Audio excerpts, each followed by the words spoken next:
BlizzCon took place this past weekend, and we've got the results for you, along with updates on some American Counter-Strike and Call of Duty teams, and a story about a 10-year-old smasher. I'm John Reister, and with me as always are Meg Turney and the Daily Dot's Jared Wynne. Hello, everybody. Hello. Here's what you need to know.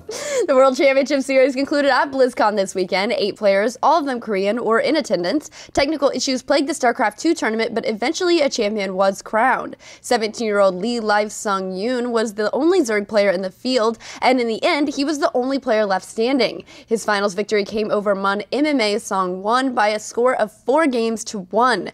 Was it a surprise to see Lee winning the event? It was. Even though he's only 17 years old, he's considered kind of past his prime, perhaps. His big period of strength was a while back in late 2012 to early 2013. So for him to win the biggest event of the year in 2014, at the end of 2014, was a surprise. This doesn't mean he's back in form necessarily. It's still one tournament, but it was a great run. MMA being in the final was also a surprise.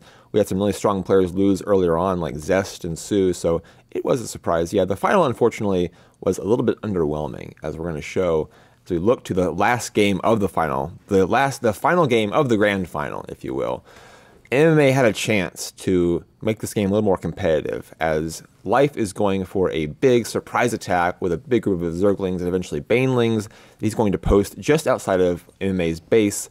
Unfortunately, as MMA moves out to see what's going on the map, he's just going to come a little bit short. You see he's building one bunker. That's not going to do the trick. You need more than one bunker here for the big attack. A little bit short of seeing the attack. Here it is, just a little bit further down, below the minerals, just... So he narrowly just misses being seen. There goes $100,000 right there because I drove past. Because I drove past the minerals. I didn't scroll down any further. I feel like in 20 years you're gonna be able to go to his house instead of laces out. It's gonna be scroll down. Oh God, just a terrible memory for him. It is probably actually without irony, a really bad memory for him. He just lost tens and tens of thousands of dollars because that happened, because he didn't look any further down below the minerals. This is why I want to be an official esports hugger. It was actually when I saw Tasia lose once that I came up with this idea that I just want to be like, I'm so sorry you lost. I'm sorry. They wouldn't want to hug me. It'd be a lot of cold rejection, but I would feel better giving them a hug after they lose. Well, as long as you feel better. That's all I care about. Forget all the money they just lost. You get a hug from me. The hours and hours of wasted at least work. $10. Yeah, and that's almost $50,000. BlizzCon also played host to the Hearthstone World Championship final, worth a cool $250,000, and $100,000 of that would go to the eventual victor, American James Firebat Kostasich. While Kostasich's road to victory was filled with some tight matches, his grand final win was lopsided, as he swept Chinese player Wang Tidler Celestial Xiaoyu. What was the reaction to Kostasich's victory? What was the reaction to Tidler Celestial? It was a good reaction? Not as shocked as in the rehearsal. Okay. It still made me laugh. Yeah. Wang Tidler Celestial. He's a good, strong player, by the way. Also a good board game player, I've been told. Really? Yes, as a very strong board games player. Likes to play with his family. Do you think his family gets tired of being beat to shit by this great world-class Hearthstone player? God, you're so good at Chutes and Ladders and shit. Get out of here. This is terrible. Chutes and Ladders. We're just trying to play and have fun. You're over there power gaming Chutes and Ladders. This sucks. He's got spreadsheets of all of his. Maybe. Now Kostasich has the spreadsheets. Yeah, Firebat has spreadsheets upon spreadsheets of individual moves and against different opponents, what the percentage chance of one thing happening or another thing happening is. So he's very prepared. It's Rain Manning that stuff. Yeah, kind of. I didn't say that. I didn't compare him to Rain Man, John. Wow. You did, though. We're all going to distance ourselves from John. Yeah, no. What's wrong with Rain Man? Nothing's wrong with it. Well, technically, there is something wrong. Okay, No, it's perfectly normal. He's fine. He's a cool dude. Hey, I like the movie, we're talking about Hearthstone. We're talking about Dustin Hoffman now. Yeah. Is that really Dustin Hoffman or a character that he played, though? Right, so we're going to talk about that. This is kind of meta Dustin Hoffman. Anyway, Firebat. I don't know how Leaderboard became autism, but somehow we're gonna go back to Hearthstone. It didn't, because I'm gonna get us back on track. Yeah, he's a great player. Kalento and Strifeco are really the two big favorites here, but they lost before, so Firebat didn't have to run through them in the playoff bracket. And I don't think it's a big surprise. He was, like I said, a dark horse contender. After you got through the big names, I think Firebat was the next name to look to. He mentioned after he won the event that maybe he'll actually get invited to big tournaments now, because he really was not a big household name as far as Hearthstone players go prior to this, even though those... Hearthstone household names. Those in the know, as we say around here, yes. the know, as we say around here, They knew Firebat was good and a contender, and now I think everyone knows it, or Did they he should. say it in like a excited way or like a y'all should have known about me? It was kind of a sort of way. Yeah, it was like that was the first thing he I said. like it more now. It's like, so what do you think is going to happen now that you've won? He's like, maybe I'll get invited to some stuff now. Yeah. Like eyeball the camera. Yeah. What's up? You know? Drops the mic. Yeah, that kind of and he thing. dropped them. He didn't actually have the mic. I think someone was holding the mic for He him. took it out of their hands. Smacked and it out of threw their hand. He just smacked it out of their hand. Like, yeah. Get the mic out of my face. Disgusting. Smack the mic and walk away. Exactly.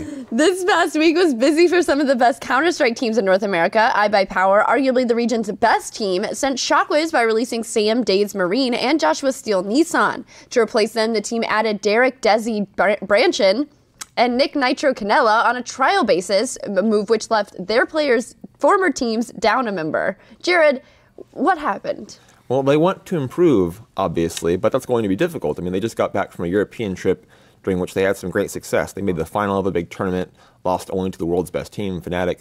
They made the quarterfinals of another tournament. So to improve from there, you really need to become like a top 3 at every event sort of team.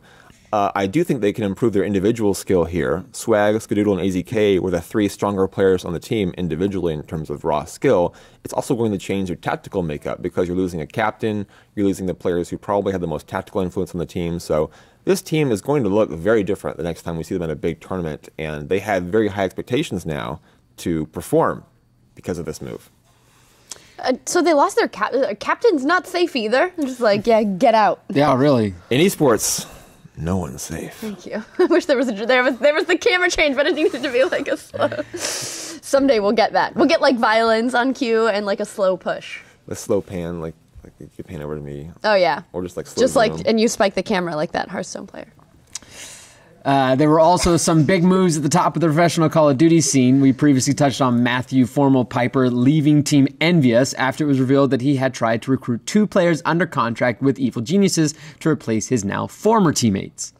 Piper has found a new home with Optic Gaming, where he dislodged James Clayster Eubanks, then sent Eubanks to Envious. That leaves Optic Gaming and Envious with newly completed rosters. This was just like a whole helter-skelter mess of people going around. What happened? That's actually a very accurate diagram of what just happened. Zoom in. I'm not even joking. That's just about what happened here. It's just the mess of Call of Duty players and teams. You know, one player wants to recruit players from another team, so he gets booted from his team, goes to a different team than he originally wanted to play for, and then a player from that team goes back to his old team, while the players from the other team are still left without knowing what they're going to do because they've already said they're not going to play together.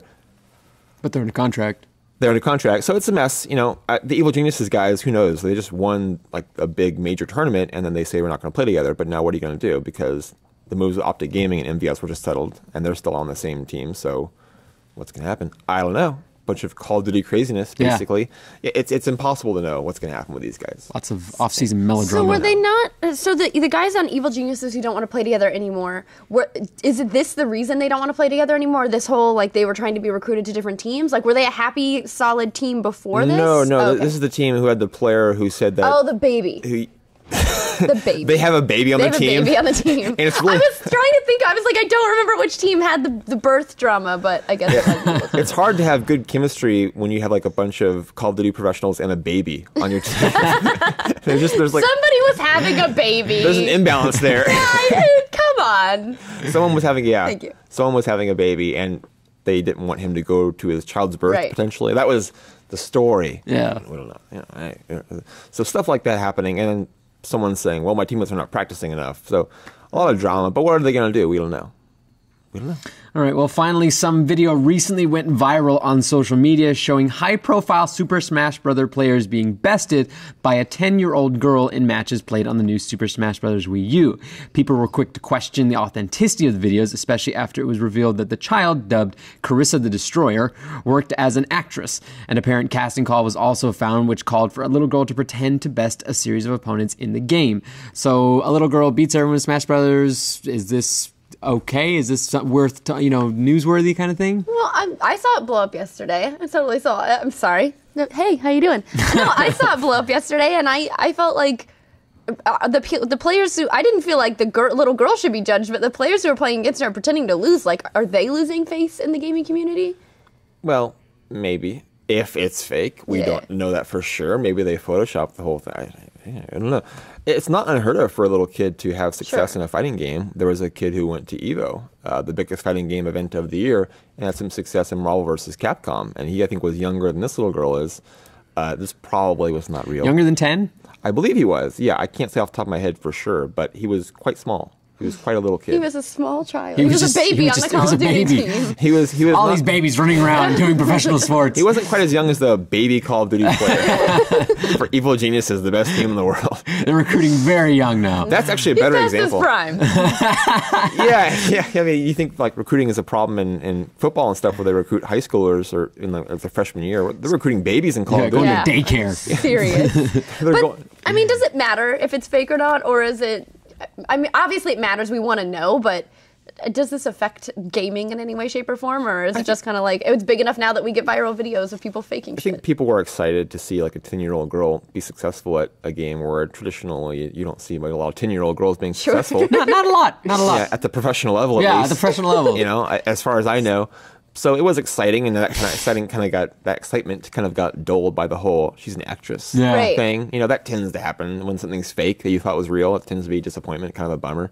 So it is kind of a bummer, but at the same time, it's marketing. This is the world we live in now. You know? Yeah, but do marketing people really think they can get away with faking? Like the internet immediately uncovered. It didn't take like 3 or 4 days. It was like as soon as I saw the story break, it was like fake. I think they do because they're generally a little bit older than those of us who actually know how deep the internet goes. You know, this could be some like we live on the internet. Some ancient 50-year-old, you know, just like I've got it. Put a 10-year-old in Smash Bros. Ancient on his deathbed. You know, I want to see a 10-year-old playing this Nintendo game. A 50-year-old on his deathbed. Yeah, on his deathbed, just because of old age. Way past his prime. Because he's so old. Jesus. A 17-year-old StarCraft player can be past his prime. Yeah, so that's really rough to say that about someone. Imagine a 50-year-old in real life.